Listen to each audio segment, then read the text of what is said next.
আচ্ছা, এবার আমরা সরাসরি চলে যাব উদয়চন্দ্র বিদ্যাপীঠের কাছে এদের প্রজেক্টটাকে জেনে নিতে। বলবো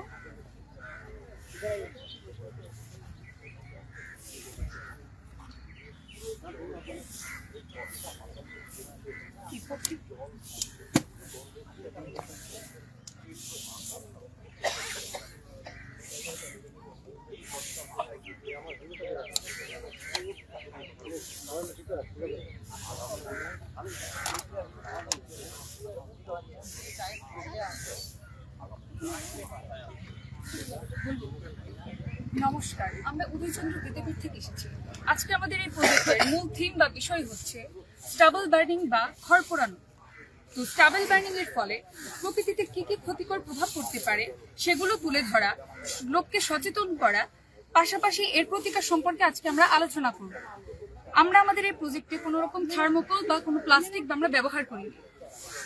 আমাদের প্রজেক্টের মূল বিষয় হচ্ছে স্টাবল বার্নিং, যেটা রিসেন্ট আনন্দবাজার পত্রিকায় গতকালকে নিউজে প্রতিবেদন করা হয়েছে যে স্টাবল বার্নিং এর ফলে কি কি ক্ষতি হতে পারে। এ দ্বারা বোঝা যাচ্ছে যে আমাদের মধ্যে সচেতনতার খুবই অভাব। সচেতনতার অভাবের কারণে আমরা আমাদের দ্বারাই প্রকৃতি নানাভাবে দূষিত হয়ে যাচ্ছে।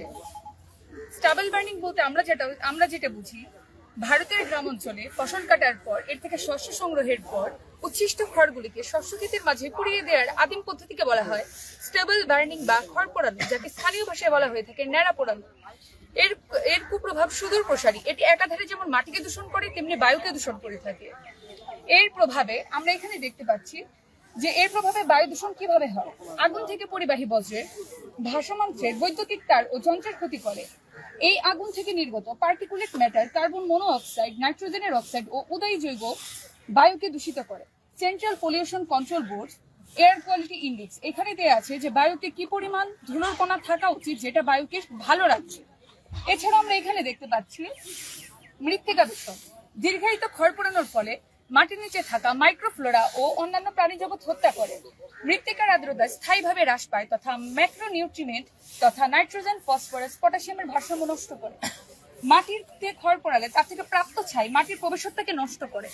ভারতের কৃষি প্রধান রাজ্য যেমন উড়িষ্যা, পাঞ্জাব, হরিয়ানা এসব এলাকায় এর বাহুল্যতা বেশি দেখা যাচ্ছে।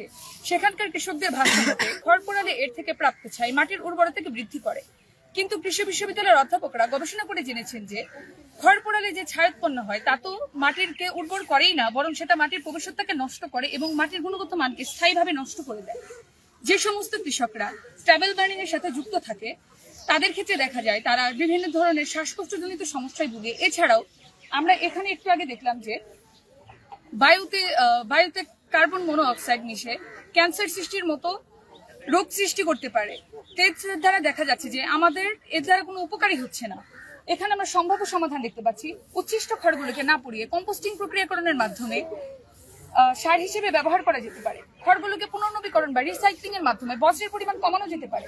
সংশ্লিষ্ট আইন প্রণয়নের মাধ্যমে খড় পোড়ানোর ক্ষতিকারক প্রভাব সম্পর্কে কৃষকদের অবগত করার মাধ্যমে তাদের পক্ষে সচেতন বাড়াতে পারে। এছাড়া আমরা এখানে প্রজেক্টে যদি আমরা আসি, আমরা এখানে দেখতে পাচ্ছি একটি সবুজ গ্রাম আর এটাকে ন্যাড়া গ্রাম নামকরণ দেওয়া হয়েছে। সবুজ গ্রামে যে কৃষকরা বসবাস করে তাদের ক্ষেত্রে দেখা যাচ্ছে তারা খড়গুলিকে না পুড়িয়ে সেগুলো কম্পোস্টিং প্রক্রিয়াকরণের মাধ্যমে তারা সার হিসেবে ব্যবহার করে জমিতে প্রয়োগ করছে, যার ফলে জমি উর্বর হচ্ছে এবং ফসল উৎপাদন বৃদ্ধি হচ্ছে। এছাড়াও তারা খড়গুলিকে পাতা বা কাগজ হিসেবে ব্যবহার করছে, কাগজ বানানোর তৈরিতে ব্যবহার করছে। এর ফলে তারা বাণিজ্যিক ভাবেও লাভবান হচ্ছে। আর এদের বাতাস দেখা যাচ্ছে, এদের বাতাসে অক্সিজেনের পরিমাণ খুব বেশি পরিমাণে থাকছে।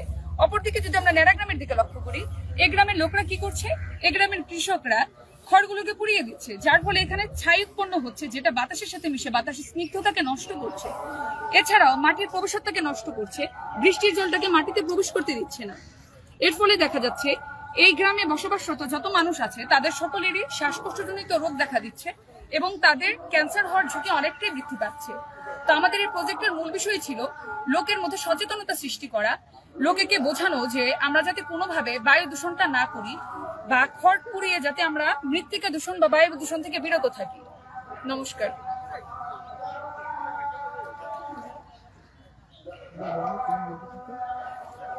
আপনাদের প্রজেক্ট খুবই ভালো হয়েছে, ঠিক আছে।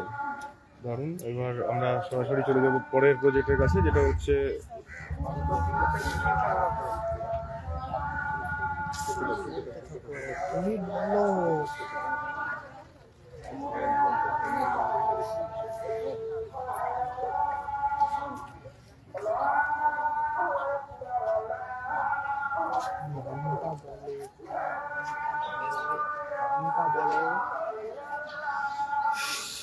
আরও খবরের আপডেট পেতে সাবস্ক্রাইব করুন আমাদের ইউটিউব চ্যানেলটি আর বেল আইকনে ক্লিক করুন নোটিফিকেশনস পেতে।